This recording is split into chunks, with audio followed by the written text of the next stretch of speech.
Assalamualaikum warahmatullahi wabarakatuh. Alhamdulillahirabbil alamin wassalatu wassalamu ala asyrafil anbiya wal mursalin nabiyina Muhammadin wa alihi wa sahbihi wa man tabi'ahum bi ihsanin ila yaumiddin.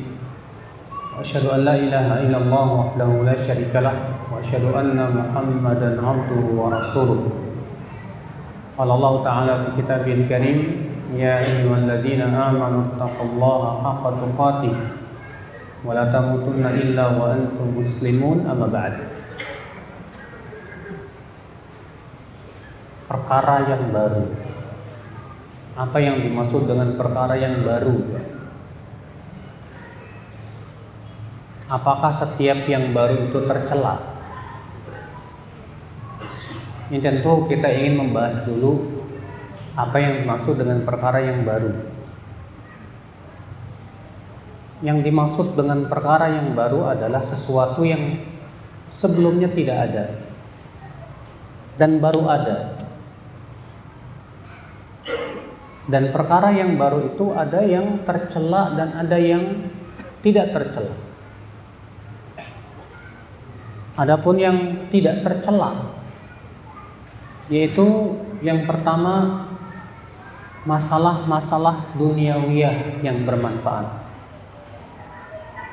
Misalnya bikin HP, bikin pesawat, bikin mobil, bikin kue yang enak-enak, bikin sate, Masya Allah. Nah, seperti ini boleh, nggak masalah. Kenapa? Karena ini masalah-masalah duniawiyah. Sedangkan masalah dunia pada asalnya boleh tidak? Boleh.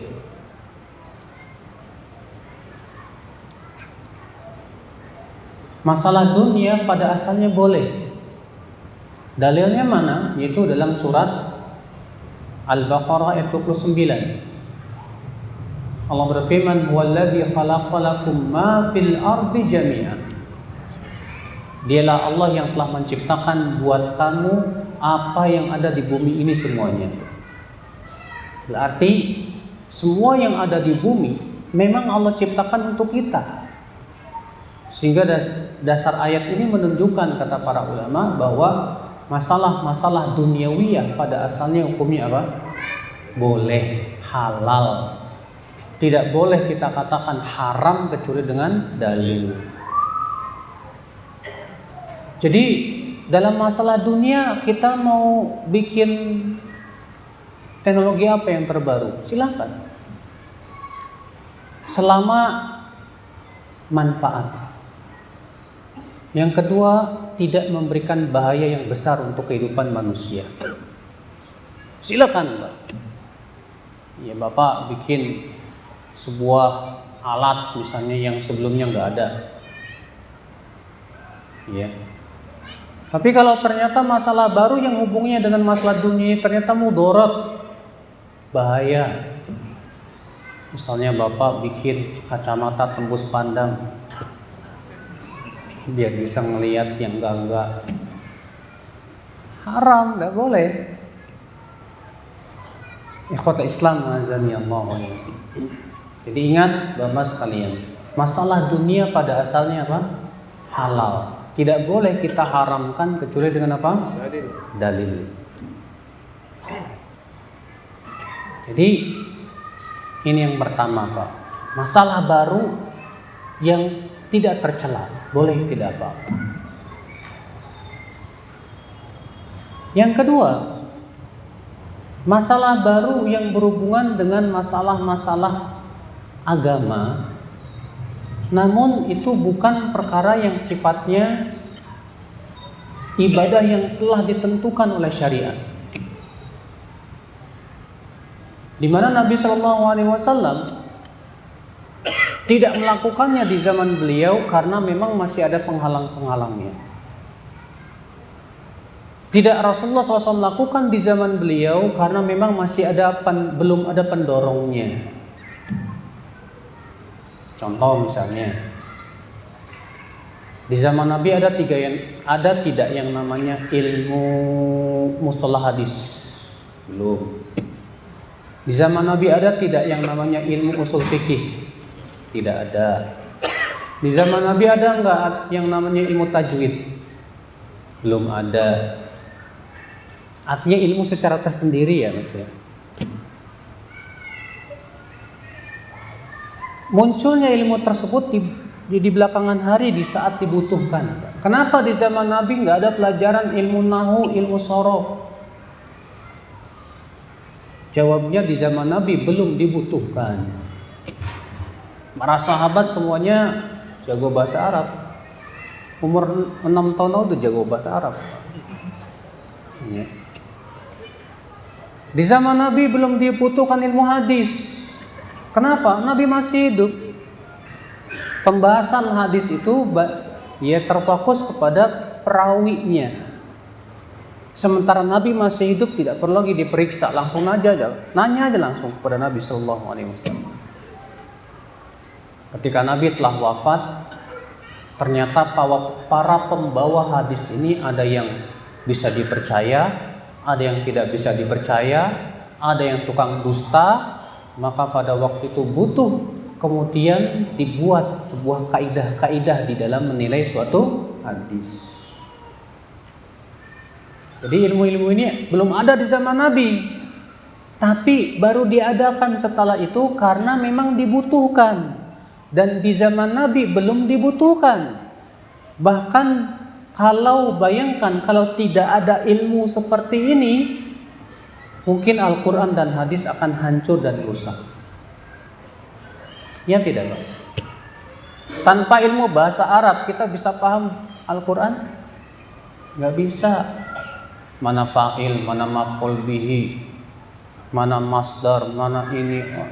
Kalau kita nggak bisa bahasa Arab nggak paham.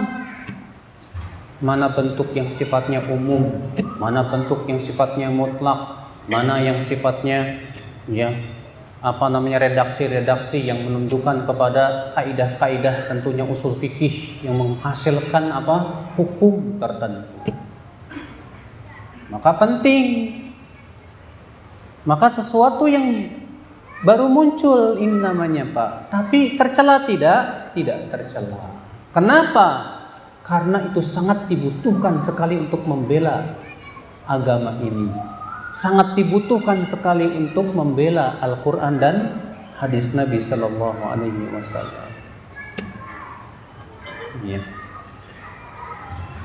Di zaman Nabi, Rasulullah SAW salat tarawih hanya 3 malam. Ya tidak? Ya. Nabi Sallallahu Alaihi Wasallam salat tarawih tidak setiap malam. Di zaman Umar bin Khattab, baru Umar kemudian mengadakan salat tarawih setiap malam. Apakah kita katakan ini tercela? Tidak. Loh kok tidak tercela? Iya. Karena Nabi SAW tidak salat tarawih itu setiap malam karena ada penghalangnya Pak. Apa penghalangnya? Takut diwajibkan atas umatnya. Sementara di zaman Umar bin Khattab, penghalangnya sudah tidak ada lagi. Tidak mungkin lagi diwajibkan. Kenapa? Karena wahyu sudah putus. Dan tidak mungkin lagi diwajibkan. Maka Umar mengadakan tiap malam dan para sahabat semua setuju tanpa ada perselisihan di antara mereka. Sehingga menjadi ijma para sahabat. Kesepakatan mereka. Jadi yang seperti ini nggak tercela, tidak. Nah, terus yang tercela itu yang seperti apa? Yang tercela itu, Pak, dalam perkara yang Rasulullah SAW tidak lakukan, sementara di zaman Nabi pendorongnya ada. Nabi mampu melakukannya, tidak ada penghalangnya, tapi Nabi tidak lakukan. Maka kalau kita lakukan, berarti kita sudah mengada-ngada sesuatu yang bukan dari agama. Contoh, seorang sahabat yang mulia, Jabir bin Abdullah berkata, Rasulullah SAW sholat Idul Fitri, sholat Idul Adha tanpa adzan, tanpa qomat. Tanpa adzan, tanpa apa? Qomat. Padahal di zaman Nabi adzan dan qomat untuk sholat Idul Fitri dibutuhkan tidak? Dibutuhkan untuk mengumpulkan orang. Yang kedua, mampu tidak Nabi menyuruh Bilal untuk adzan dan qomat? Mampu. Tapi kenapa Nabi tidak lakukan itu? Itu menunjukkan bahwa itu tidak disyariatkan. Tidak boleh. Maka dalam masalah yang pertama akidah, nggak boleh kita bikin akidah baru. Karena yang namanya akidah, keyakinan tidak mungkin berubah sampai akhir zaman. Mungkin nggak Pak? Oh, di zaman dahulu ada surga, sekarang udah nggak ada lagi. Nggak mungkin berubah. Masalah akidah tidak mungkin berubah. Maka siapa yang mempunyai keyakinan yang tidak sesuai dengan keyakinan Rasulullah dan para sahabatnya, maka itu pasti akidah yang menyesatkan, akidah yang menyimpang, keyakinan yang menyimpang. Demikian pula dalam masalah ibadah yang sifatnya murni mahdhah. Tidak boleh kita bikin-bikin. Oleh karena itulah Bapak sekalian, ikhwatul Islam, azani Allah wa iyyakum. Pernah dengar enggak Imam Nawawi? Pernah dengar enggak? Imam Nawawi itu ada dua. Ada Imam Nawawi yang hidup pada abad ke-6 Hijriah, ke-7 Hijriah. Itu orang Damaskus. Ada lagi Imam Nawawi belakangan, itu orang Banten. Dua-duanya ulama, Pak. Iya, dua-duanya ulama dari kalangan ulama mazhab Syafi'iyah. Namun yang menjadi sandaran mazhab Syafi'iyah belakangan itu Imam Nawawi yang orang Damaskus ini, Pak. Yang wafat pada tahun 676 Hijriah. Itu menjadi ulama sandaran madhab Syafi'iyah setelahnya. Imam Nawawi rahimahullah termasuk orang yang mengatakan bahwa bid'ah itu ada dua, bid'ah hasanah, bid'ah dhalalah. Bid'ah yang baik, bid'ah yang tercela. Tapi ketika beliau ditanya tentang masalah sholat raghaib dan sholat nisfu Sya'ban, apa jawabnya? Ini adalah bid'ah yang tercela. Kenapa? Karena sholat itu, Pak, ibadah yang mahdhah, ibadah yang murni, hak Allah semata. Tidak boleh kita membuat-buat kecuali dengan dalil yang sahih. Sementara kata Imam Nawawi dalilnya palsu. Nah, maka dari itu, Pak, kita nggak boleh bikin sendiri. Saya mau bikin sholat sholat apa namanya? Sholat hari ulang tahun saya. Memang ada zaman Rasulullah SAW. Ya, ini bid'ah hasanah. Tak dulu. Bid'ah hasanah, bid'ah yang baik-baik menurut siapa? Menurut kamu atau menurut Allah dan Rasulnya ini? Ya menurut saya. Emang kamu pembuat syariat? Ya menurut Allah dan Rasulnya. Mana dalilnya? Kalau itu baik pasti sudah dijelaskan oleh Allah dan Rasulnya. Rasulullah sudah menyampaikan segala sesuatu. Semua perkara yang baik sudah dijelaskan oleh Rasulullah SAW. Abu Dzar rahimahullah, seorang sahabat, berkata, tarokana Rasulullah SAW, wa ma ta'irun yuqallibu janahihi fil hawa illa wa qad dzakara fihi ilman. Rasulullah SAW meninggalkan kami dalam keadaan tidaklah seekor burung yang mengepakkan sayapnya kecuali Rasulullah sudah menjelaskan semuanya. Beliau bersabda, ma baqiya syai'un yuqarribukum ilal jannah wa yubaidukum minan nar illa wa qad buyyina lakum. Tidak tersisa, kata Rasulullah, tidak tersisa sedikit pun perkara yang mendekatkan kalian ke surga dan menjauhkan kalian dari api neraka, kecuali itu semua sudah dijelaskan, kata Rasulullah. Semua sudah dijelaskan. sudah sempurna, selesai. Maka dari itulah Pak, dalam masalah ibadah yang sifatnya mahdhah seperti ini tidak boleh kita inisiatif sendiri. Kadang ada orang berkata begini, saya ingin puas dalam ibadah. Jadinya ibadahnya itu sesuai dengan kepuasan sendiri, Pak. Allah Akbar. Kayaknya kalau cuma begini kurang mantep kayaknya. Ditambah sama dia, Allah digulung-gulung. Kalau gini kayaknya tambah mantep. Allah. Yes. Coba Pak, ya. Sekarang saya mau tanya, seperti itu ada nggak contohnya dari Rasulullah SAW? Tidak ada. Ada nggak dari para sahabat? Tidak ada. Ada nggak dari para tabiin? Tidak ada. Hatta imam yang 4 tidak ada. Murni dari buatan akal sendiri. Menurut saya ini mantep ini. Ingat, salah besar. Kalau kita beribadah sesuai dengan kepuasan jiwa, salah. Kita ibadah sesuai dengan keridhaan Allah.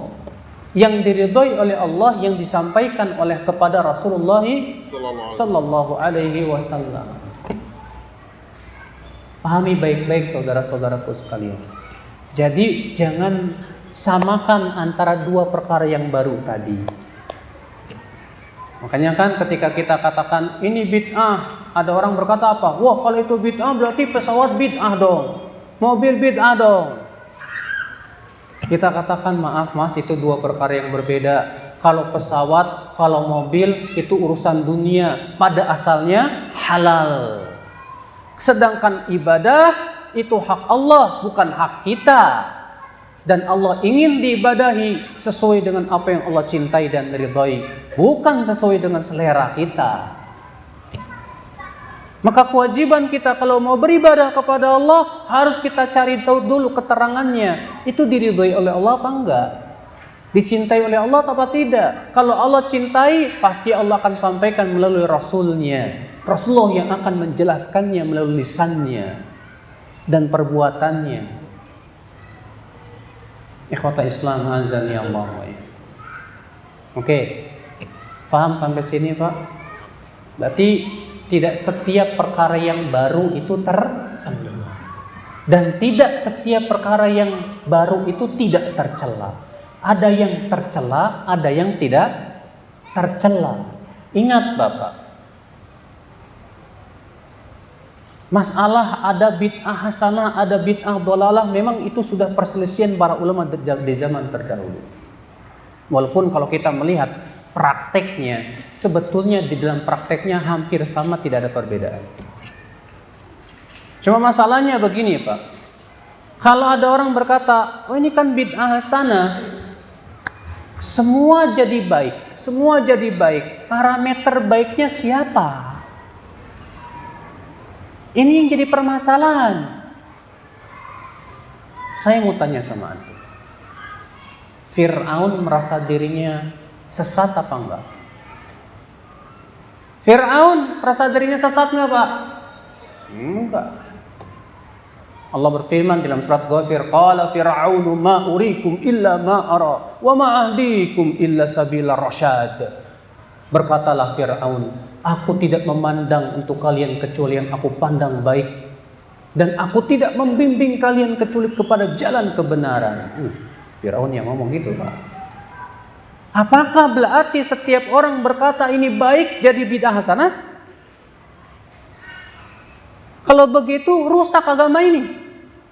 Semua orang yang menganggap baik perbuatannya jadi agama, jadi agama, jadi agama. Hancurlah agama ini Pak. Maka dari itulah parameter untuk dikatakan hasanah baik itu apa? Tentu yang harus dijadikan parameter adalah qala Allah, qala Rasul sallallahu alaihi wasallam. Dan apa yang dipahami oleh para sahabat Rasulullah sallallahu alaihi wasallam sesuai dengan kaidah-kaidah syariat. Nah, Bapak sekalian, sekarang kita akan membahas Apa sebab-sebab muncul perkara-perkara yang baru yang tercela?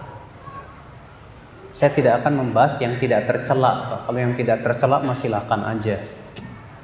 Bapak mau bikin kue yang sebelumnya nggak ada, ya silakan aja. Selama halal, ya. Apa saja sebab-sebabnya Bapak? Sebab-sebabnya yang pertama, yaitu adanya al-jahl, kebodohan. Kebodohan tentang apa? Banyak. Yang pertama, kebodohan tentang dalil.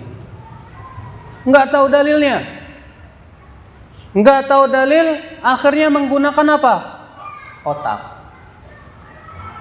Kalau enggak tahu dalil, berusaha nyari, bagus. Ini enggak tahu dalil, sudah begitu merasa saya kan intelek. Akhirnya apa? Dia berbicara tentang agama, tentang akalnya sendiri, menurut apa yang dia baik dan yang lainnya. La haula wala quwata illa billah. Maka ini yang bahaya, Pak. Berkata tanpa ilmu, berkata tanpa hujah, berkata tanpa dalil dalam masalah agama ini berat di mata Allah Subhanahu wa taala. Dosa yang sangat besar. Allah berfirman dalam surat Al-A'raf ayat 33. Qul innama harrama rabbiyal fawahisha ma dhahara minha wa ma batan wal ithma wal baghya bighairil haqqi wa an tusyriku billahi ma lam yunzil bihi sultana wa an taqulu 'ala Allahi ma la ta'lamun. Katakan, sesungguhnya yang diharamkan oleh Rabbku apa? Fahisyah dan dosa dan berbuat zalim di muka bumi dengan tanpa hak, dan kamu mempersekutukan Allah dengan apa yang Allah tidak turunkan ilmunya padanya, dan kamu berkata atas Allah dengan tanpa ilmu. Lihat, Allah mulai dari yang ringan dulu, fahisyah, naik kepada apa? Dosa, naik kepada zalim dengan tanpa hak, naik syirik, dan syirik ini dosa besar, Pak. Tapi Allah tidak tutup dengan syirik. Allah tutup dengan firman-Nya, dan kamu berkata atas Allah dengan tanpa ilmu. Jadi Pak, kalau kita nggak tahu dalil, jangan sampai mereka sendiri. Hati-hati. Ini Pak, bodoh terhadap dalil. Yang kedua, bodoh terhadap apa? Bodoh terhadap tata cara memahami dalil. Ada dalil, punya dalil, tahu dalil, tapi tidak tahu bagaimana memahami dalil, Pak. Dan inilah Bapak sekalian sebab tersesatnya banyak firqah-firqah sesat. Orang Khawarij pakai dalil, bawa dalil, tapi pahami sendiri. Orang Khawarij berkata apa? Pelaku dosa besar, kafir, murtad dari agama Islam, halal darahnya. Kenapa? Karena ada hadis Nabi SAW yang mengatakan, la yazni zani hina yazni wa huwa mu'min, wa la yasriqu sariq hina yasriq wa huwa mu'min. Tidaklah orang yang berzina di saat ia berzina disebut mukmin, dan tidaklah orang yang mencuri di saat ia mencuri disebut mukmin. Berarti kalau tidak disebut mukmin apa kata mereka? Kafir. Punya dalil punya, Pak. Tapi bagaimana cara pemahamannya? Sangat jauh daripada apa yang dipahami oleh Rasulullah dan para sahabatnya, Bapak sekalian. Makanya tidak setiap orang bawa dalil pemahamannya benar, sahih. Orang Murji'ah mengatakan bahwasannya iman itu cukup dengan keyakinan dan ucapan saja sudah. Adapun amal tidak termasuk iman menurut orang Murji'ah. Sehingga menurut orang Murji'ah yang penting hatinya baik.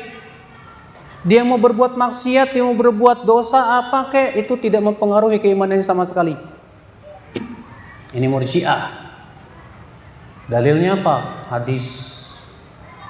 Man qala la ilaha illallah dakhala al-jannah wa in zana wa in saraq. Siapa yang mengucapkan la ilaha illallah pasti masuk surga walaupun dia berzina dan mencuri. Tuh, lihat.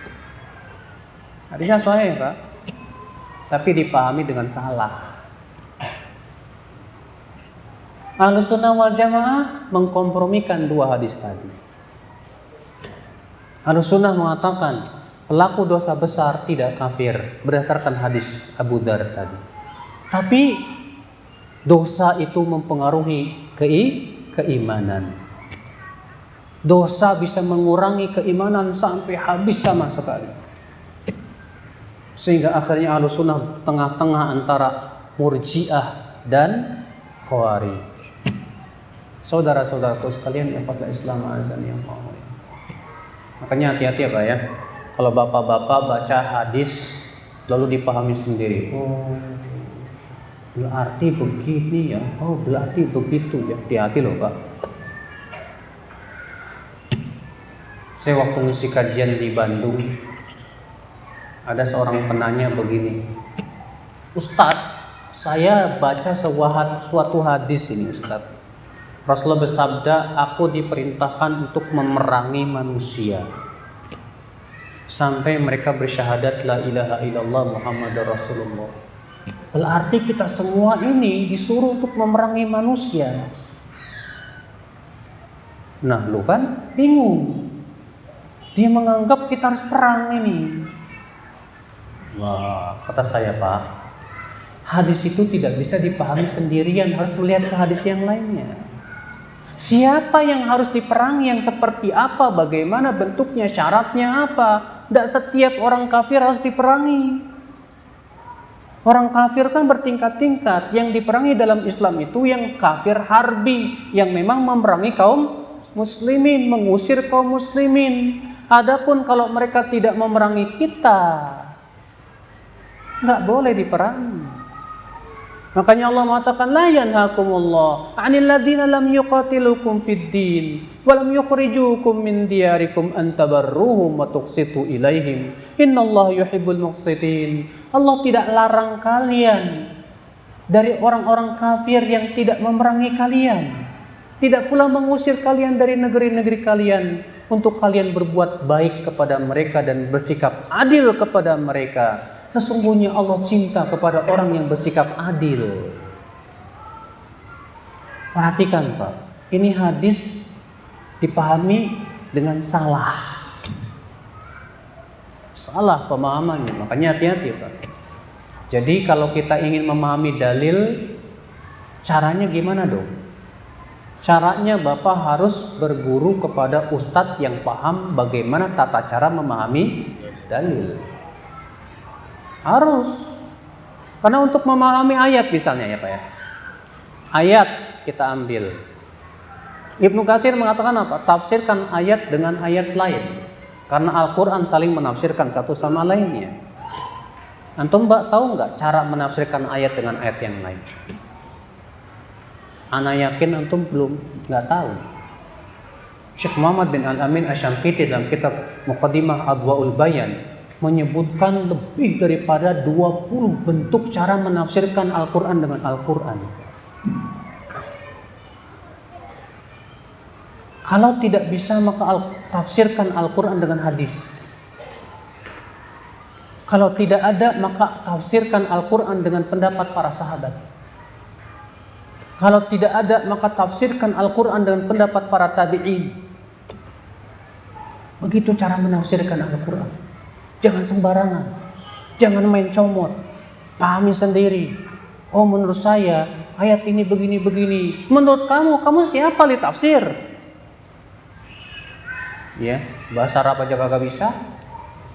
Gimana mau menafsirkan? Al-Quran bahasa Arab, pahami dengan bahasa Arab. Karena terkadang kalau antum cuma lihat saja terjemahan, pahami sendiri, bahaya Pak. Karena gaya bahasa Arab itu sangat tinggi, Al-Quran itu balaghahnya tinggi sekali Pak. Membutuhkan pemahaman yang sangat kuat dan penguasaan yang sangat kuat terhadap bahasa Arab dan ilmu sastra Arab. Kalau kita tidak kuasai itu, bisa salah kita. Ikhwata Islam azani Allah. Untuk memahami suatu hadis, berarti kita harus periksa apa? Pertama, hadis ini sahih apa tidak?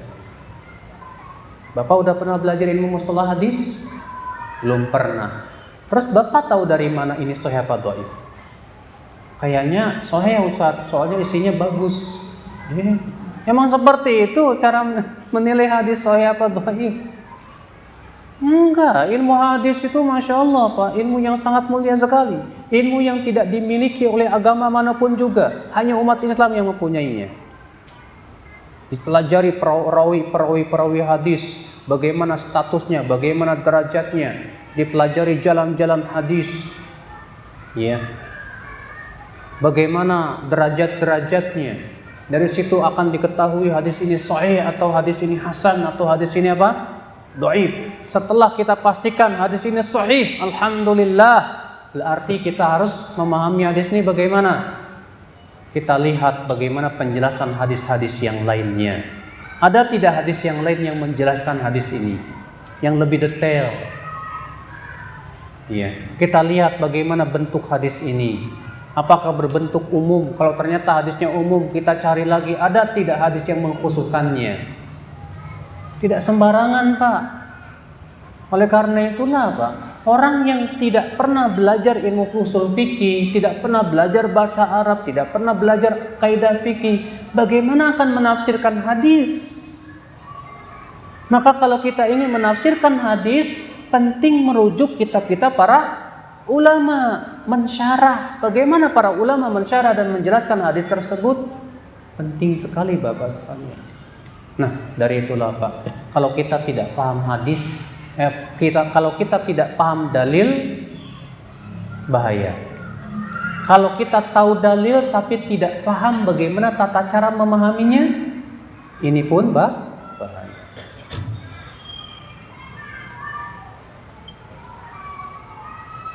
Kemudian yang ketiga, bodoh terhadap bahasa Arab. Orang yang nggak paham bahasa Arab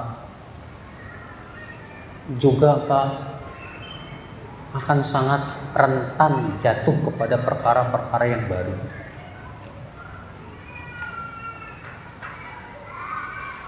Saya berikan contoh. Nabi Shallallahu Alaihi Wasallam bersabda, "Idza sami'tumul muadzin yu'adzin, faqulu mithla ma yaqulul muadzin, tsumma shallu alaihi." Apabila kalian mendengar muadzin adzan, ucapkanlah seperti apa yang diucapkan oleh muadzin. Kemudian berselawatlah kepadaku. Dan Nabi pun mengajarkan bagi orang yang mendengar adzan untuk mendoakan Allahumma rabb hadhihi da'watid tammah was salatil qa'imah ati Muhammadanil wasilata wal fadilah. Dan semua hadisnya berbentuk khitab untuk para pendengar. Tapi kemudian Pak, kita melihat muadzin ikut-ikutan baca. Banyak muadzin setelah adzan baca Allahumma rabb hadhihi da'watid tammah.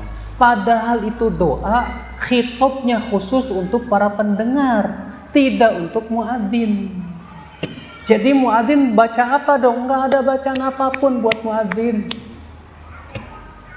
Loh, bukannya ada hadisnya, baca dong bentuk redaksi hadisnya buat siapa itu? Redaksinya barang siapa yang mendengar adzan. Berarti buat bukan buat muadzin. Jadi muadzin dengan adzannya saja sudah cukup besar, bahasa pahalanya besar sekali di sisi Allah Subhanahu wa taala. Maka muadzin tidak disyariatkan membaca apapun setelah adzannya Bapak sekalian. Nah, inilah Bapak sekalian, kadang karena kurang paham bahasa Arab. Saya berikan contoh lagi. Ada seorang khotib Jumat berkata, taubat hanya untuk orang-orang yang berbuat dosa dalam keadaan ia tidak tahu itu dosa. Adapun orang yang tahu itu dosa tapi dilakukan juga, maka tidak ada pintu taubat buat dia. Dalilnya surat An-Nisa, innamat taubatu 'ala Allahi lilladzina ya'maluna as-su'a bijahalah. Sesungguhnya taubat itu hanyalah untuk orang-orang yang melakukan keburukan bijahalah, dengan kebodohan. Dia tafsirkan bodoh itu maknanya apa Pak? Tidak tahu. Padahal dalam bahasa Arab, bodoh itu Pak, dimutlakan untuk siapa? Yang pertama, bodoh yang ringan, yaitu orang yang tidak tahu sama sekali. Ini dalam bahasa Arab bodoh yang ringan. Yang kedua, bodoh yang berat, jahlun murakkab. Apa itu? Dia mengetahui sesuatu yang bertentangan dengan kenyataan. Ini jahlun murakkab.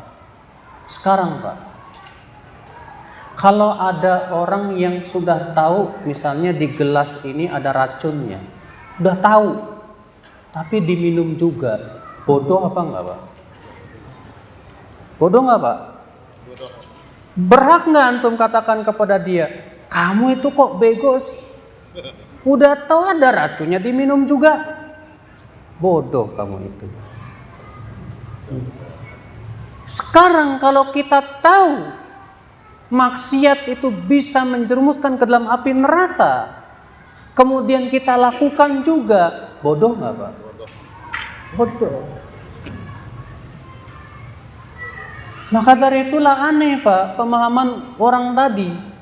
Orang tadi mengatakan apa? Taubat itu hanya untuk orang yang berbuat dosa dalam keadaan dia tidak tahu. Subhanallah, ajib, pemahaman yang aneh sekali. Kalau dia tidak tahu dan belum sampai kepadanya hujah dan dalil, masih dimaafin sama Allah. Selama tidak taunya bukan karena dia meremehkan menuntut ilmu. Namanya juga nggak tahu, Allah maafkan. Allah berfirman, Rabbana la tu'akhidna in nasina au akhtana. Wahai Rabb kami, jangan engkau sanksi kami jika kami lupa atau kami salah tak sengaja. Saudara-saudaraku sekalian, ikhwata Islam azani Allah. Jadi ini Pak ya. Jadi kurang paham hakikat bahasa Arab pun akan menyebabkan seseorang jatuh kepada kesalahan. Salah di dalam memahami din ini Pak, agama ini. Maka berhati-hatilah saudara-saudaraku. Makanya antum-antum yang berani berbicara tentang agama wajib belajar bahasa Arab.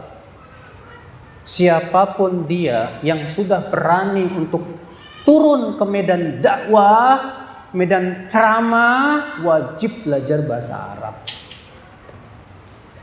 Maka kalau ada dai nggak bisa bahasa Arab, ajib.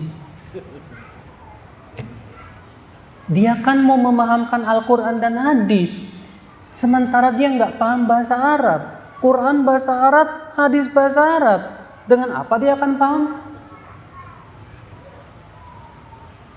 Ya, banyak Pak dai-dai selebritis yang sudah terkenal di televisi dan yang lain ternyata nggak bisa bahasa Arab.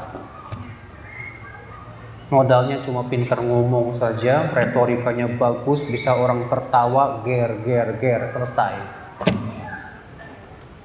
Hati-hati Bapak sekalian.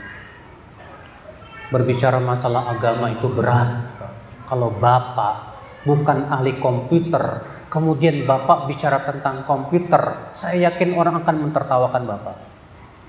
Kalau Bapak bukan ahli fisika, ternyata Bapak berbicara tentang fisika, pasti akan ditertawakan orang-orang. Kalau Bapak bukan ahli biologi, tapi bicara tentang biologi, pasti ditertawakan orang-orang. Ini bukan ahli agama, tapi bicara tentang agama. Hati-hati Bapak sekalian. Nah ini saudara-saudaraku sekalian ya. Ini sebab yang pertama nih. Sebab munculnya perkara yang baru itu adalah kebodohan. Bodoh tentang apa tadi? Dalil. Nggak tahu apa itu dalil. Saya yakin banyak di antara kita menganggap bahwa dalil itu adalah Al-Quran dan hadis sahih. Padahal kalau Bapak belajar ilmu usul fikih ternyata apa? Al-Quran dan hadis menunjukkan bahwa ada dalil-dalil yang lain. Ijma' dalil. Qaulus sahabah. Perkataan pendapat sahabat yang tidak diselisih oleh sahabat yang lain. Istiqra' dalil. Istishab. Ya, itu pun ada perinciannya. Qiyas yang jali. Paham nggak Pak? Apaan ya Ustaz ya? Istisab, istiqra, qiyas. Itu semua termasuk dalil yang ditujukan oleh dalil Pak. Iya. Jadi dalil itu banyak ternyata Pak, yang ditunjukkan oleh Al-Quran dan hadis Nabi Shallallahu Alaihi Wasallam. Yang itu pembahasannya bukan di sini, itu pembahasannya dalam ilmu ushul fikih. Bukan di sini tempatnya pembahasan. Qiyas. Bagaimana cara menggunakan qiyas? Bapak tahu nggak? Kan untuk menggunakan qiyas kan ada syarat-syaratnya. Bapak harus tahu rukunnya qiyas apa. Bagaimana cara mencari ilat dalam ilmu ushul fikih? Ada 10 cara Pak. Bagaimana ya di dalam menggunakan qiyas harus ada fase-fasenya. Nggak sembarangan ternyata Pak. Makanya pembahasan ushul fikih yang sangat panjang itu masalah qiyas Pak. Panjang banget pembahasannya. Iya. Ikhwata Islam azan yang Allah. Maka dari itulah saudaraku sekalian, sengaja saya bahas ini supaya setiap kita mengukur diri kita, siapa kita, supaya kita jangan sampai terkena penyakit gurur Pak. Gurur tuh nggak gurur, tertipu. Baru ngaji setahun 2 tahun seakan-akan udah jadi, wah Masya Allah. Bikin website Bapak ini ya, Bapak bikin website, modalnya Kopas, tahu Kopas? Kopas dari website sini, Kopas sini, jadi website, wih bagus sekali Pak. Akhirnya apa? Orang-orang melihat Bapak ini ustadz ini, Masya Allah. Mulai ada orang nanya, Pak Ustadz, saya mau nanya. Pak Ustadz, saya mau nanya. Di situ Bapak terkena penyakit gurur. Wah, ilmu saya sudah hebat ya. Musibah wallahi Pak. Yang musibahnya lagi Pak, ada orang yang ngambil dari tulisan orang, tapi nggak ditulis siapa yang nulisnya. Dari mana dia ngambil? Supaya dikira itu tulisan dia, padahal bukan. Yang kayak gini banyak nih Pak di zaman sekarang Pak. Banyak sekali. Kata Rasulullah SAW, al-mutasyabbi bima lam yu'tah kalabis thawbai zur. Orang yang merasa kenyang dengan sesuatu yang tidak diberikan kepadanya seperti memakai 2 pakaian kedustaan. Ya. Saudara-saudaraku sekalian, ikhwata Islam azani Allah wa iyyakum. Nah ini. Jadi ini sebab yang pertama Bapak sekalian, munculnya perkara yang baru. Isya jam berapa? 1 menit lagi, Masya Allah. Sekarang kita akan membahas perkara yang kedua. Oh, udah masuk. Baik, kita lanjutkan habis Isya. Assalamualaikum warahmatullahi wabarakatuh. Assalamualaikum warahmatullahi wabarakatuh. Alhamdulillah, wassalatu wassalamu ala Rasulillah nabiyina Muhammadin wa alihi wa sahbihi wa man wala. Asyhadu an la ilaha illallah wahdahu la syarika lah wa asyhadu anna Muhammadan abduhu wa rasuluh. Sebab yang kedua yaitu ittiba'ul hawa, mengikuti hawa nafsu. Apa sih tandanya orang mengikuti hawa nafsu itu? Beda mengikut dalil dengan mengikut hawa nafsu. Mengikut dalil itu sebelum meyakini dan berbuat, dia akan cari dalil dulu. Setelah mencari dalil dan sudah betul-betul yakin dengan kekuatan dalilnya, baru dia berusaha untuk meyakini dan mengamalkan. Kalau pengikut hawa nafsu, meyakini dan mengamalkan dulu, baru cari-cari dalil yang membenarkan. Sehingga akhirnya dia mencari dalil itu bukan untuk mencari kebenaran, tapi mencari pembenaran. Nah ini beda antara pengikut dalil dan pengikut hawa nafsu. Maka kalau ada orang beragama sesuai dengan hawa nafsunya saja, bukan sesuai dengan dalil, sesuai dengan seleranya saja, maka ini pasti dia akan jatuh kepada berbagai macam penyimpangan. Makanya dari itulah saudaraku sekalian, ketika seseorang lebih mengikuti hawa nafsunya di dalam beragama, dia tidak akan pernah tunduk kepada dalil. Kalau ada dalil yang bertabrakan dengan hawa nafsunya, imma dia tolak atau dia tafsirkan sesuai dengan keinginannya. Dan itu sangat berbahaya sekali. Makanya Allah menganggap orang yang paling sesat itu adalah yang tersesat karena mengikuti hawa nafsu. Allah berfirman, "Wa man adall mimman ittaba'a hawahu bighairi hudan min Allah." Dan siapakah orang yang paling sesat dari orang yang mengikuti hawa nafsu? Kalau ada orang tersesat karena tidak tahu, ketika diberitahu insya Allah baik. Tapi kalau ada orang yang tersesat karena mengikuti hawa nafsu, Bapak tegakkan kepadanya 1000 dalil pun tidak akan kembali. Kenapa? Karena dasarnya sudah hawa nafsu. Makanya di dalam beragama itu jangan sekali-kali kita beragama sesuai dengan selera hawa nafsu kita. Ini sebab yang kedua. Sebab yang ketiga, yaitu lebih mendahulukan akal kita, pendapat kita, roh kita. Karena merasa diri kita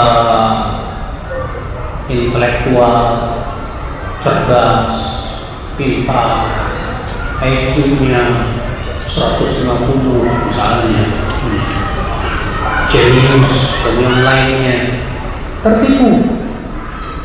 Sehingga akhirnya segala sesuatu dia nilai dengan kira-kira masuk akal kan enggak? Yang diterima oleh akalnya diterima, yang tidak diterima akalnya ditolak. Makanya berbahaya Bapak sekalian. Yang pertama kali menolak dalil dengan akal itu iblis. Allah memerintahkan iblis sujud kepada siapa? Adam. Perintah Allah dalil tidak Pak? Dalil. Tapi ditolak oleh iblis dengan akalnya. Apa kata iblis?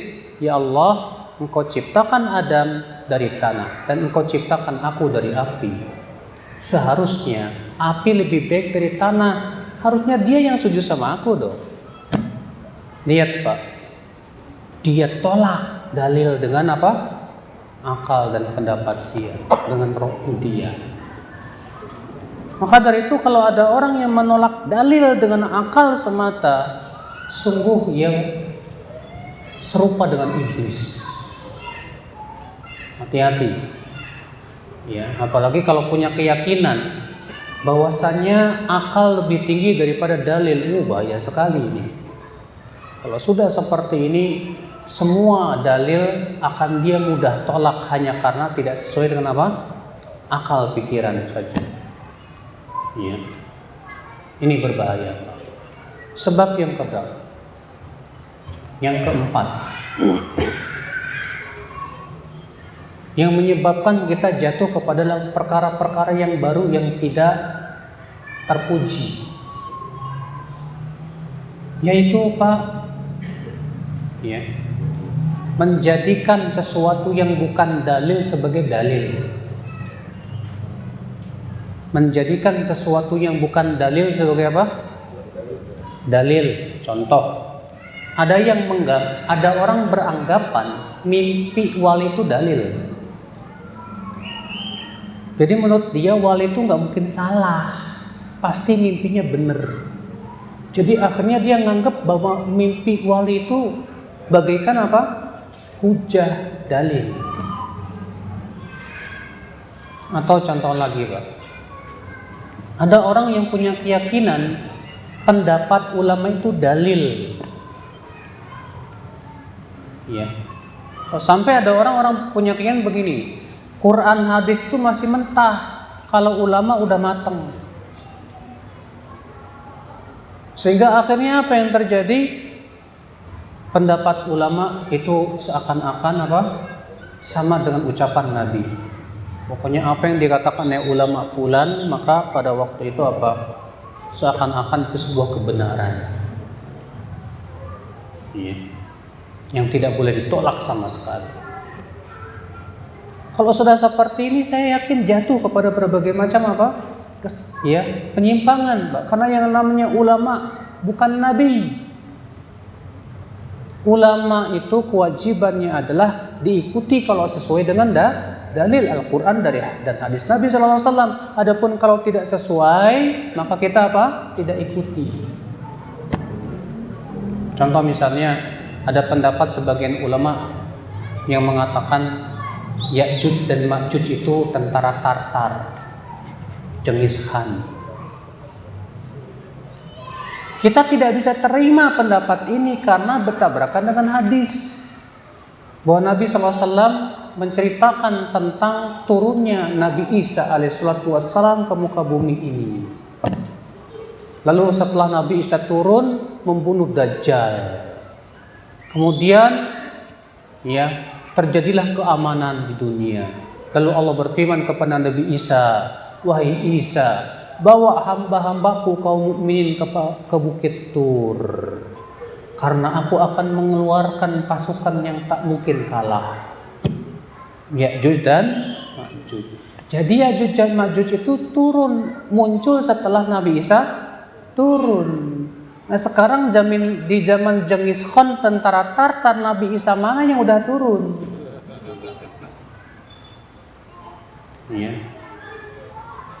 Hadisnya sahih. Maka pendapat ulama dengan dalil memang didahulukan. Mereka menganggap pendapat ulama udah matang, dalil masih mentah. Akhirnya dia tolak dalil hanakannya pendapat ulama. Padahal Imam Syafi'i berkata Ajma'al muslimun ala annahu man istabanat law sunnatur rasul lam yakun an yad'aha li qawli ahadin. Kaum muslimin semua sepakat, siapa saja yang sampai kepadanya sunnah Rasul dan dalil, tidak boleh ia ikuti, dia tidak boleh ia tinggalkan dalil hanya karena mengikuti pendapat seseorang. Nggak boleh. Cuma masalahnya ini sebab yang keberapa? Yang ke fanatik buta kepada seseorang atau golongan tertentu, madhab tertentu. Terkadang maaf ya Pak ya, ketika kita sedang ngefans sama seseorang, sama ustadz misalnya, saya ngefans banget nih sama ustadz fulan nih, seringkali kita ini gulu berlebihan, sehingga menganggap apa yang diucapkan ustadznya itu bagaikan wahyu. Nah ini salah besar Pak. Bapak senang sama seorang ustadz nggak masalah, tapi Bapak wajib yakini bahwa ustadz yang Bapak senangi itu bukan Nabi. Suatu ketika dia akan jatuh kepada kesalahan. Jangan sampai kita marah, memberikan loyalitas dan permusuhan hanya karena ustadz kita. Kalau ada ustadz yang lain mengkritik ustadz kita yang kebetulan ustadz tersebut benar, harusnya kita bersikap bijak dan adil. Lihat, ya ustadz saya memang saya sukai ilmunya Masya Allah, tapi dia bukan Nabi. Dalam masalah ini memang salah, tapi apakah setiap orang yang salah langsung kita sesatkan? Tentu tidak. Bisa jadi karena dia ketidaktahuan, bisa jadi dan yang lain-lainnya.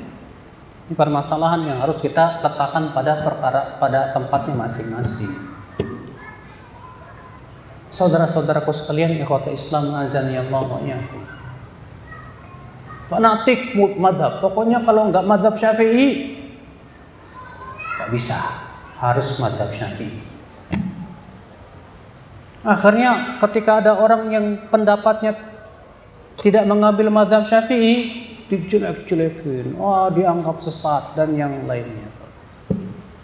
Ini fanatik buta seperti ini saja sudah termasuk perkara yang baru.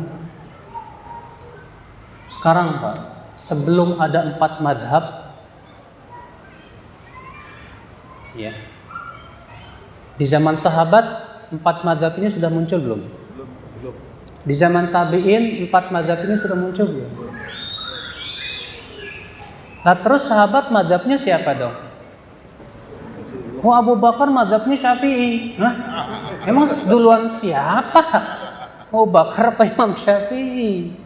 Imam Syafi'i justru menegaskan untuk ikut sahabat. Imam Syafi'i yang mengatakan apa? Wa ara'um lana Ahmad, dan pendapat para sahabat lebih terpuji untuk kita.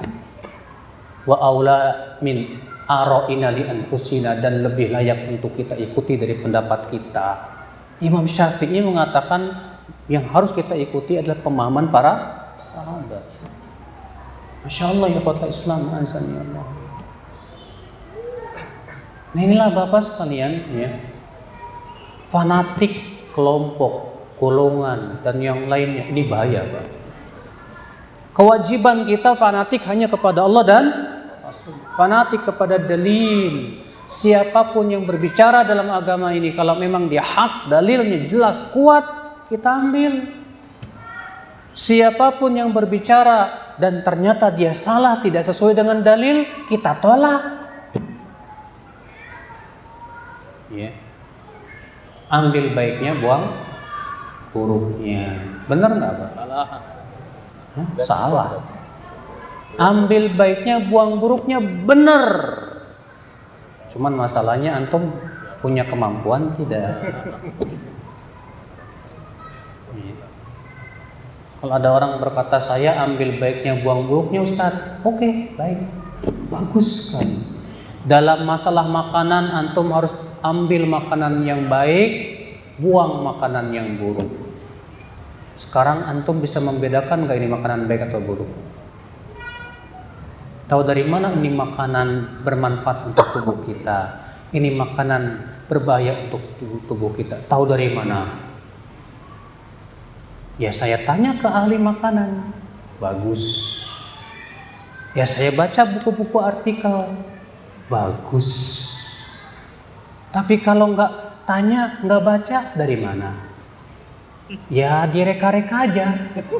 Menurut saya ini makanan manfaat, enak sih. Wah ini bahaya Pak kalau kayak gini. Ya, ambil baiknya, buang buruknya. Ambil ustadz yang bagus dan baik manhajnya, ilmunya. Buang ustadz yang nggak bagus manhaj dan ilmunya. Benar. Jadi kaidah ini benar. Ambil baiknya, buang buruknya. Benar Pak. Saya setuju banget dengan kaidah ini Pak. Karena ini kaidah yang ditujukan oleh Al-Quran dan hadis Nabi Sallallahu Alaihi. Tapi dalam prakteknya butuh kemampuan ilmu. Ya nggak Pak? Tahu dari mana ini akhwat baik buat kamu? Ketika antum nador akhwat misalnya. Ambil baiknya, buang buruknya. Ya tentu kita harus tahu dulu dong. Semua harus dengan punya ilmu. Tak bisa sembarangan saudara-saudaraku sekalian. Ikhwatul Islam azan ya Allah. Nah, jadi ini saudara-saudaraku sekalian masih lagi banyak sebab-sebab yang lainnya ya, tapi tadi Ustadz Badrimin sudah memberikan sinyal ke saya. Ya. Salasina daqiqah Ustadz. Cukup 30 menit saja. Itu. Jadi sudah dikasih oleh-oleh. Bagaimana dengan perkataan yang nyeleneh? Ada yang bilang begini Ustadz, masing-masing punya dalil. Betul. Masing-masing punya dalil. Tapi belum tentu yang bawa dalil pemahamannya benar. Orang Khawarij bawa dalil tidak Pak? Hah? Orang Murji'ah bawa dalil tidak Pak? Orang Syiah bawa dalil tidak Pak? Orang liberal bawa dalil tidak Pak?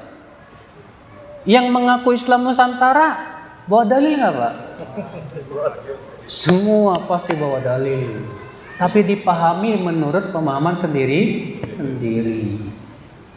Rasulullah SAW ketika mensifati orang Khawarij bagaimana? Kata Rasulullah, yaquluna min qawli khairil bariyah. Dia membawakan sabda-sabda Rasulullah. Yaqra'unal Qur'an la yujawizu taraqiyahum.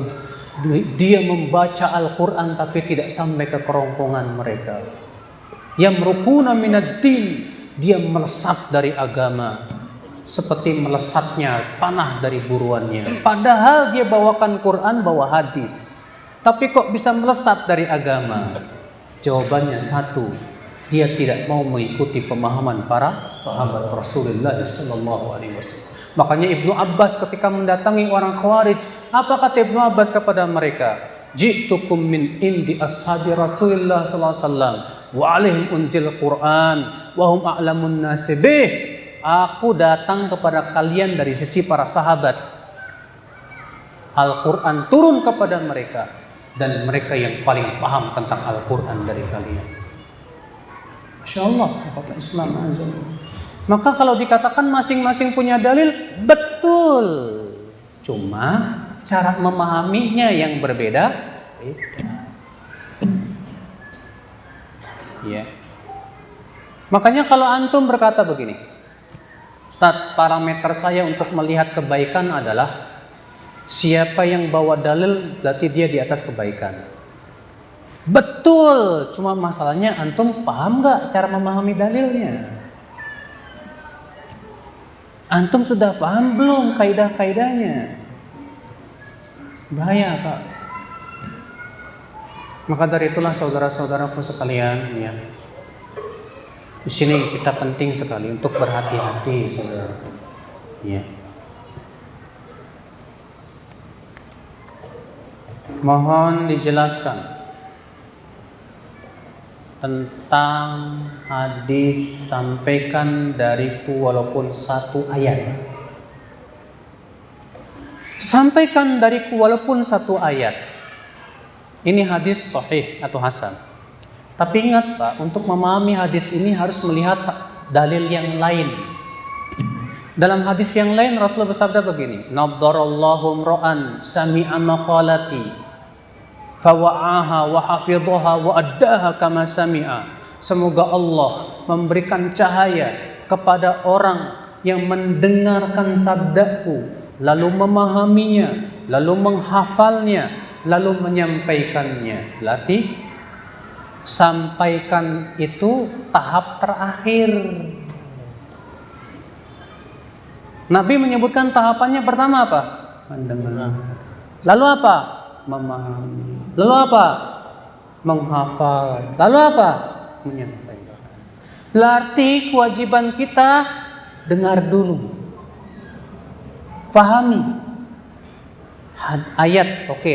Sampaikan dariku walaupun satu ayat. Ayat ini pelajari dulu. Ayat ini makkiyah apa madaniyah? Ayat ini mansukh apa enggak?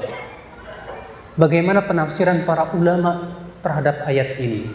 Bagaimana penafsiran Rasulullah dan para sahabatnya? Setelah kita periksa kitab-kitab tafsir, pahami betul, sudah paham, Masya Allah, Alhamdulillah, baru sampaikan. Tapi cuma ayat itu saja yang sudah kita pelajari, nggak boleh yang lain. Ini enggak, prakteknya salah. Walaupun sampaikan dari walaupun satu ayat, comot ayat, tafsirin sendiri. Wah, ini bahaya, Pak. Ibnu Katsir berkata apa? Wa amma tafsirul Quran bi mujarradir ra'yi fa haram. Adapun menafsirkan Al-Quran sebatas dengan pendapat sendiri, haram hukumnya. Hati-hati nih. Banyak orang, Pak, maaf Pak, ya, terutama mahasiswa-mahasiswa, saya sering melihat itu, bikin halakoh lingkaran, buka QS sekian, ayat sekian, dibuka, baca artinya, baca. Menurut pendapat kamu ayat ini apa maknanya? Disuruh nafsirin. La haula wala quwwata. Apa enggak lebih baik dia bacakan tafsir Ibnu Katsir?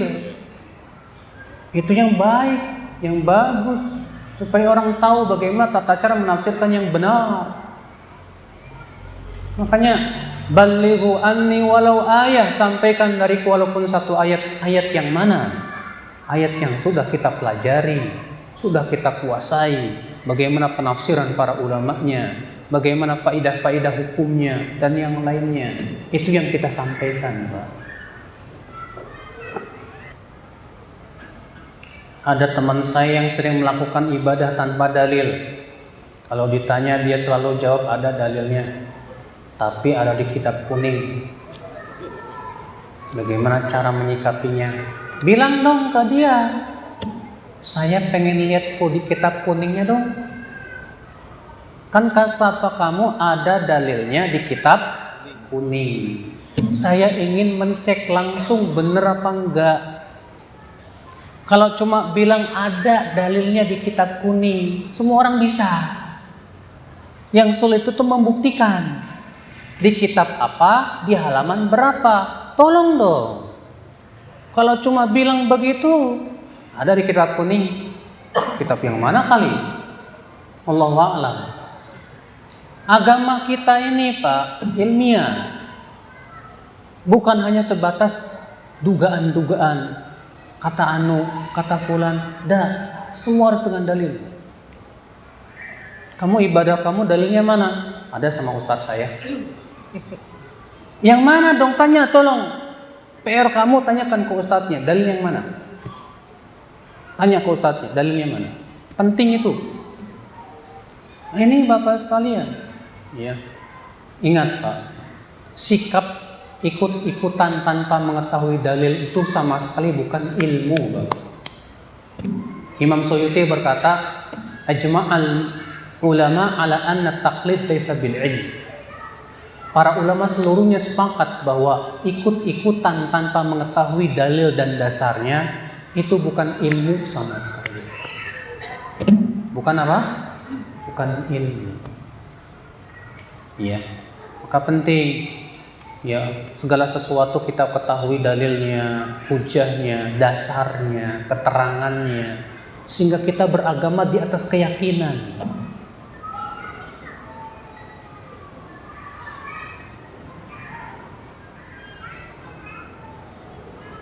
Apakah potong rambut dengan cara menghabiskan kanan kiri disisikan atas saja termasuk qaza? Ya itulah qaza.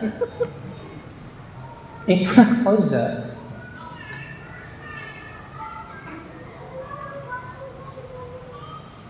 Bagaimana pendapat Ustadz tentang Islam Nusantara?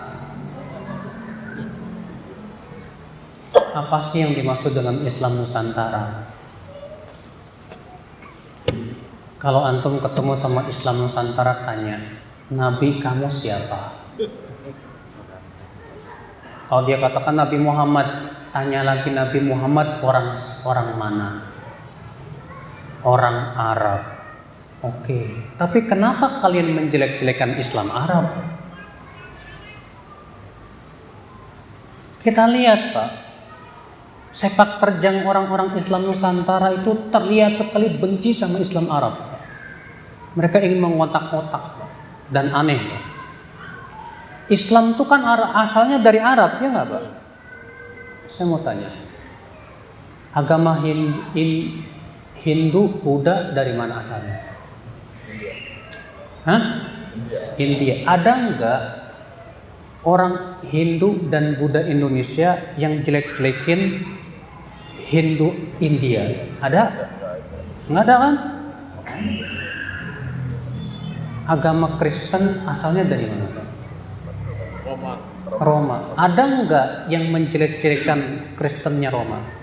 Nggak ada. Ya nggak? Tapi orang Islam ada yang jelek-jelekin Islam Arab, padahal Islam asalnya dari Arab.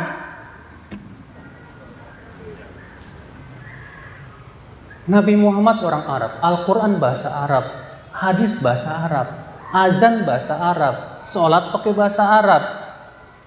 Terus mau apa dong tujuannya? Sebetulnya tujuannya ingin menolak Islam sama sekali. Cuman sengaja Pak dilabelkan di situ Nusantara supaya apa? Supaya kalau ada orang yang menolak mereka, dianggaplah ini nggak Pancasilais, ini nggak NKRI, ini itu sebetulnya ada udang di balik batu atau lempeng. Allah musta'an. Ya. Inilah saudara-saudaraku sekalian, ikhwatul Islam azan Allah. Kalau dikatakan, oh maksudnya Islam itu harus disesuaikan dengan budaya Nusantara. Budaya yang kayak gimana? Pak, kalau Bapak pakai helm, kira-kira yang harus menyesuaikan kepala Bapak apa helm Bapak? Hah? Kalau Bapak menyuruh ini kepala saya harus menyesuaikan dengan helm ini. Lucu Pak. Islam itu seperti kepala, tahu nggak Pak? Helm adat istiadat itu seperti helm. Yang harus menyesuaikan yang mana? Ya helmnya dong, bukan kepala. Ikhwatul Islam azan ya Allah. Bagaimana sikap kita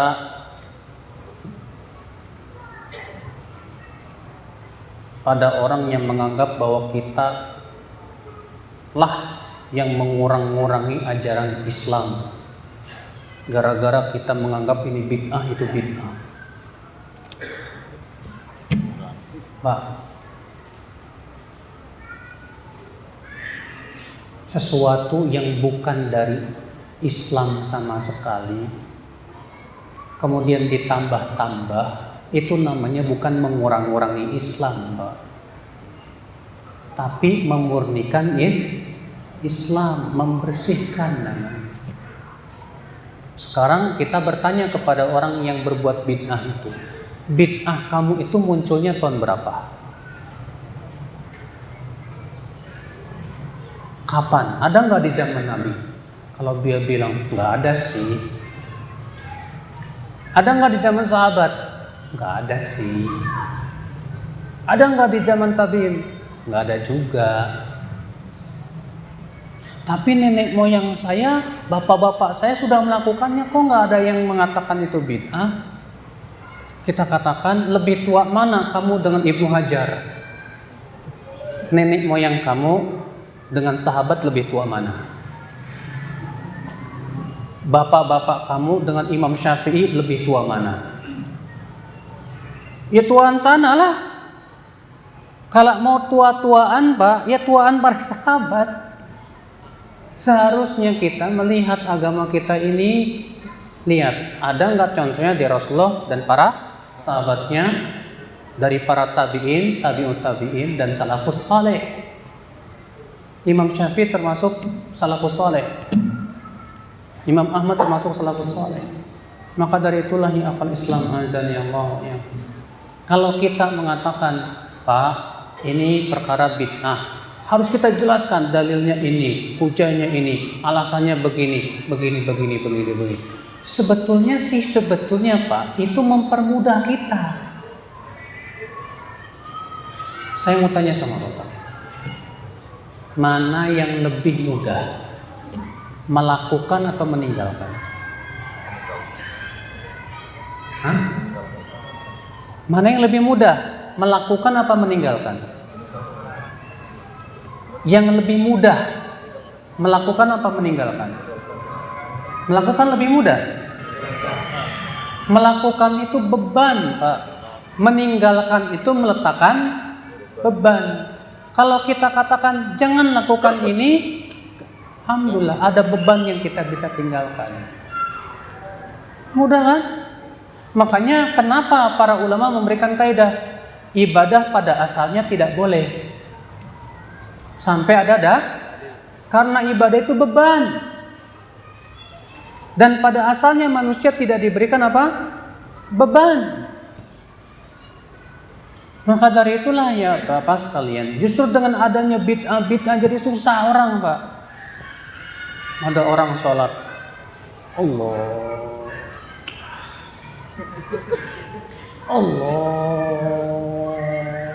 aduh, Pas ditanya, kenapa Pak kok bisa diulang-ulang?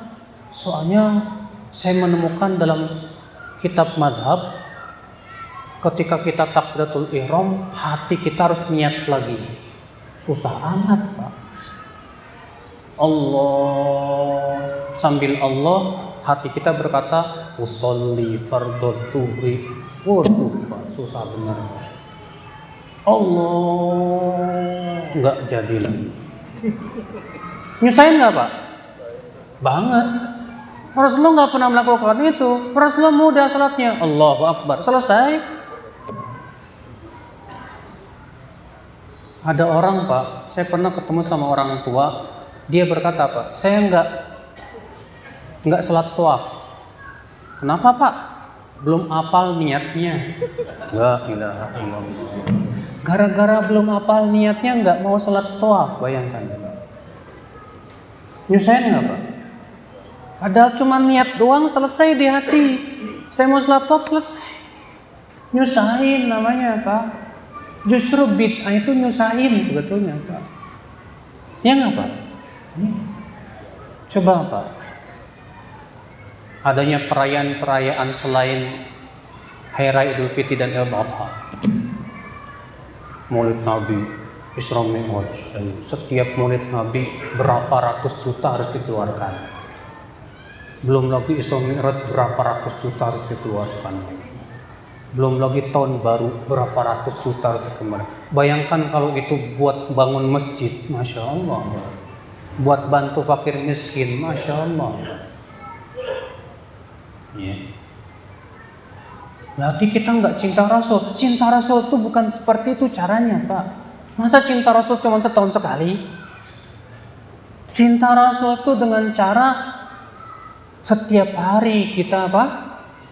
Mengikuti syariat beliau, sunnah beliau, gembira mempelajari sunnah-sunnah Rasulullah SAW. Itu cinta namanya. Ya. Ikhwata Islam, azani Allah. Maka dari itulah saudara-saudaraku sekalian. Ya. Jadi sebetulnya kalau kita mengikis bid'ah itu sebetulnya memberikan kemudahan. Ya.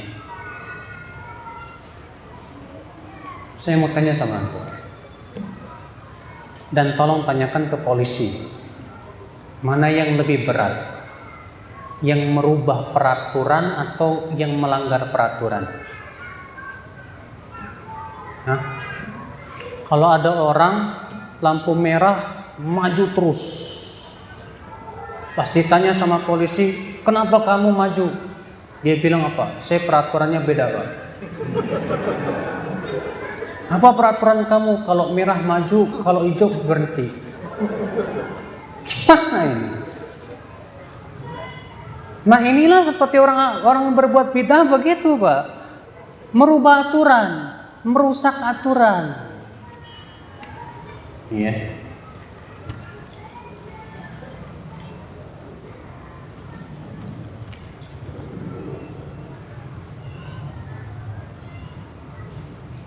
Bagaimana cara yang baik dalam menyikapi perbedaan pendapat kalangan ulama? Sudah saya beritahu tadi Pak. Yang harus kita yakini pertama bahwa ulama itu bukan nabi. Maka pendapat ulama harus kita lihat dalil-dalilnya. Kalau ternyata dalilnya jelas seperti matahari di siang bolong, Al-Quran, hadisnya, ijma ulamanya, dan ternyata pendapat ulama ini bertabrakan dengan dalil yang sudah sangat jelas sekali tadi, maka kita tidak boleh mengikuti pendapat ulama tersebut. Tapi bukan berarti kita katakan ulamanya sesat, karena ulama ini bisa jadi belum sampai kepadanya apa? Dalil. Iya. Nah, bedakan juga masalah-masalah yang tidak ada nasnya alias ijtihadiyah. Kewajiban kita adalah melihat mana yang paling kuat dalilnya, selesai. Kita lakukan. Ya, sebetulnya butuh pembahasan khusus namanya fikih ikhtilaf. Ini pembahasannya panjang Pak, ya, butuh pada waktu yang cukup panjang. Nanti insya Allah mungkin ada ustadz lain misalnya yang membahas itu lebih bagus. Dalam Al-Quran dijelaskan bahwa kita tidak boleh seperti orang-orang musyrik, yaitu orang-orang yang mencerai-berai agamanya, ya, dan beberapa golongan. Lalu apakah perbedaan manhaj juga termasuk perkara baru yang tercela, Ustaz? Bapak tahu nggak, Pak? Ya. Allah mengatakan jangan kalian seperti orang-orang musyrikin, yaitu orang-orang yang memecah belah agama mereka dan mereka menjadi berkelompok-kelompok. Coba Bapak baca akhir ayat itu apa? Akhir ayat itu Allah mengatakan apa? Kullu hizbin bima ladaihim farihun. Setiap kelompok bergembira dengan apa yang ada pada mereka. Perhatikan akhir ayat itu. Jangan dibacakan awal tapi akhirnya dibuang, salah. Justru akhir ayat itu menjelaskan. Apa kata Allah? Jangan kalian seperti orang musyrikin, itu orang yang mencerai-beraikan agama mereka dan mereka berkelompok-kelompok, dan setiap kelompok bergembira dengan apa yang ada pada mereka. Inilah apa yang dicela oleh Allah ketika kita berbangga dengan nama kelompok. Yang kita banggakan kelompok kita, nama kita, ini yang berbahaya. Adapun kalau kita jelas pegangannya Quran, hadis, pendapat sahabat, itu yang harus diambil. Ya. Inilah Pak masalahnya, kita harus pahami betul ayat tersebut. Ya. Bapak, semua ayat dalam Al-Quran yang mencela perpecahan dan memerintahkan persatuan, semua ayat itu selalu diikat dengan apa? Ketaatan. Saya berikan contoh. Wa atii'ullaha wa rasulahu wa atii'ullaha wa atii'ur rasula wa la tanaza'u. Dan taatilah Allah dan Rasulnya, dan jangan kamu berselisih. Fatafshalu, niscaya kamu akan gagal. Watadhaba rihukum, dan akan hilang kekuatan kalian. Allah mengatakan taati Allah, taati Rasul, dan jangan berselisih. Lihat, Allah menyuruh pertama apa? Taati Allah, taati Rasul. Setelah itu Allah mengatakan apa? Jangan berselisih. Berarti maksudnya apa? Berarti jangan berselisih dari menaati Allah dan Rasul. Ayat kedua, wa'tasimu bihablillahi jami'an wa la tafarraqu. Peganglah oleh kalian tali Allah semuanya, jangan bercerai-berai. Allah katakan di situ pegang tali Allah. Tali Allah apa? Al-Quran dan hadis. Kemudian Allah mengatakan apa? Jangan bercerai-berai. Artinya apa? Jangan bercerai-berai dari Al-Quran dan hadis. Ayat yang ketiga, Allah berfirman, wa anna hadza sirati mustaqiman fattabi'u wa la tattabi'us subula fatafarraqa bikum an sabilihi. Dalam surat Al-An'am ayat 153. Dan sesungguhnya inilah jalanku yang lurus, maka ikutilah. Dan jangan kamu mengikuti jalan-jalan yang lainnya. Niscaya jalan-jalan tersebut akan mencerai-beraikan kalian dari jalannya. Tuh. Jelaskan ayat-ayatnya. Berarti Pak, larangan bercerai-berai itu selalu diikat dengan apa? Taat kepada Allah dan maka dari itulah Pak, mana mungkin kaum muslimin bersatu padu kalau mereka yang satu taat, yang satu nggak mau taat? Gak mungkin. Kaum muslimin akan bersatu padu kalau mereka semuanya mau tunduk dan taat kepada Allah dan Rasul. Adapun kalau yang satu yang ngikutin hawa nafsunya sendiri, yang satu ngikutin pendapat fanatiknya sendiri, ininya nggak bakalan bisa. Kalau sebatas bersatu padu badan doang sih gampang. Badannya kumpul semua di lapangan. Setelah selesai masing-masing lagi. Seperti ini Pak, persatuan yang sangat lemah sekali. Sangat lemah sekali. Ya. Maka dari itulah Pak, persatuan yang hakiki itu harus diikat dengan ketaatan kepada Allah dan Rasul. Baru itu kaum muslimin akan kuat persatuannya insyaallah. Ya. Apakah bid'ah bisa mendatangkan hidayah? Hidayah kepada bid'ah maksudnya. Atau hidayah kepada sunnah? Bagaimana bid'ah akan mendatangkan hidayah kepada sunnah sementara bid'ah itu lawan dari sunnah? Gak mungkin. Ya. Karena ada orang-orang dari teman-teman yang mendapatkan hidayah dari hal-hal yang bid'ah.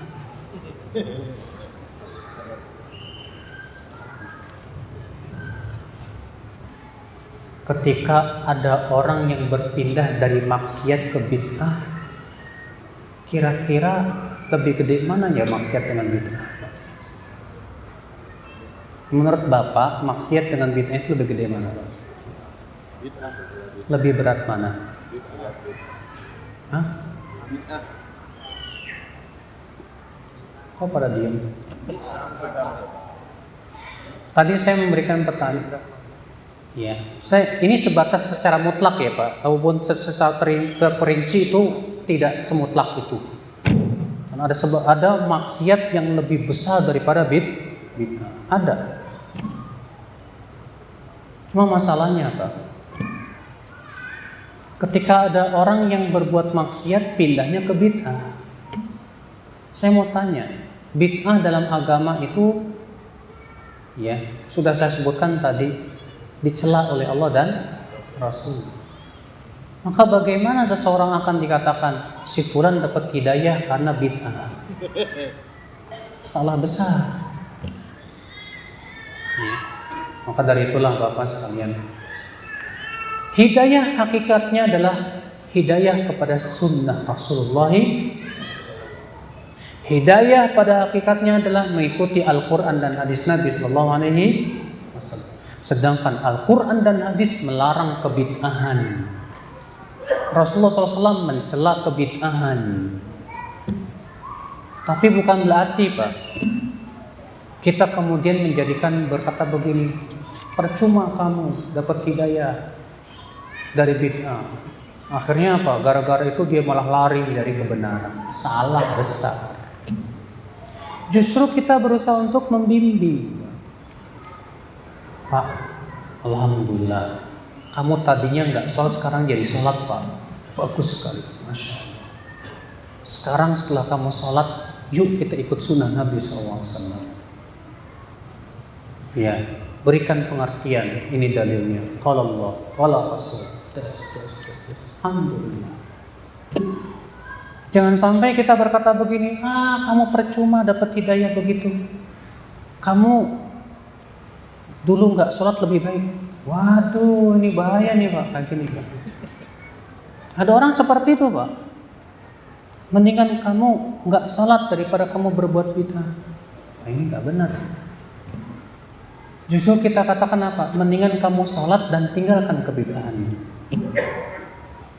Tapi untuk menjelaskan masalah bid'ah itu Pak, butuh kepada apa? Waktu. Kenapa? Karena sulit, Pak. Sulit. Sebab ketika seseorang melakukan suatu ibadah menganggap ini baik kok, masa buruk sih? Ya enggak, Pak? Iya.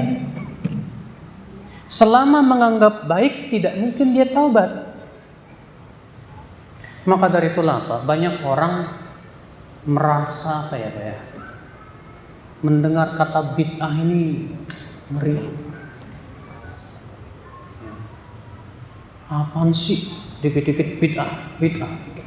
Apa itu? Bahkan sebagian orang menganggap ciri teroris itu suka ngebid'ah-bid'ahin. Padahal yang mengucapkan kata bid'ah Rasulullah dalam hadis-hadis yang sahih, setiap hari Jumat ketika khutbah apa? Fa inna asdaqal hadithi kitabullah wa khairal hadi hadi Muhammadin sallallahu alaihi wasallam wa syarrul umur muhdatsatuha wa kullu muhdatsatin bid'ah wa kullu bid'atin dhalalah. Hadis tentang kata bid'ah itu banyak Pak, kalau dikumpulkan lebih dari 50 hadis. Mau dibuang? Nggak bisa. Cuma masalahnya kita harus penting meluruskan tentang makna apa? Bid'ah. Untuk menghukumi suatu perkara itu bid'ah tidak semudah itu. Tapi juga jangan sampai ini boleh, itu boleh. Salah juga. Ya. Semua harus proporsional pada tempatnya. Semua harus ilmiah. Segala sesuatu harus jelas dalilnya, hujahnya. Kalau memang itu bid'ah ya sudah tinggalkan saja. Kalau itu para ulama sudah menjelaskan itu bid'ah, selesai Pak. Alhamdulillah, itu adalah perkara yang memberikan keringanan kepada kita. Iya. Nah ini wallahu a'lam Pak. Yang jelas memang perkara menjelaskan masalah bid'ah itu harus butuh pertama panjang waktunya, sedikit kehati-hatian, dan butuh kepada penjelasan yang sejelas-jelasnya supaya membuka pikiran kita. Apa sih yang dimaksud dengan apa? Bid'ah itu. Kenapa sih bid'ah itu bahaya dalam agama itu? Iya, makanya kalau tadi judulnya mengenal bid'ah lebih bagus daripada mengenal sebab-sebab perkara yang baru. Soalnya bagaimana kita akan mengenal sebab-sebab kalau belum tahu apa itu perkara yang baru? Penjabaran tentang perkara yang baru alias bid'ah ini kan panjang sekali. Ya. Apa itu macam-macamnya, jenis-jenisnya. Demikian pula baru kita sebutkan sebab-sebabnya. Kenapa sih bid'ah dalam Islam itu tercela sekali? Kenapa sih Rasulullah SAW mewanti-wanti umatnya jangan berbuat bid'ah? Kenapa para ulama terdahulu sangat melarang bid'ah? Nah itu Bapak sekalian. Ya. Baiklah saudara-saudaraku sekalian. Semoga penjelasan saya ini bermanfaat. Yang benar datangnya dari Allah, yang salah itu dari kekurangan ilmu saya, dari setan, dan mohon maaf bila ada kata-kata yang tak berkenan di hati. Subhanallah bihamdik, asyhadu an la ilaha illa anta, astaghfiruka wa atubu ilaik. Wassalamualaikum warahmatullahi wabarakatuh.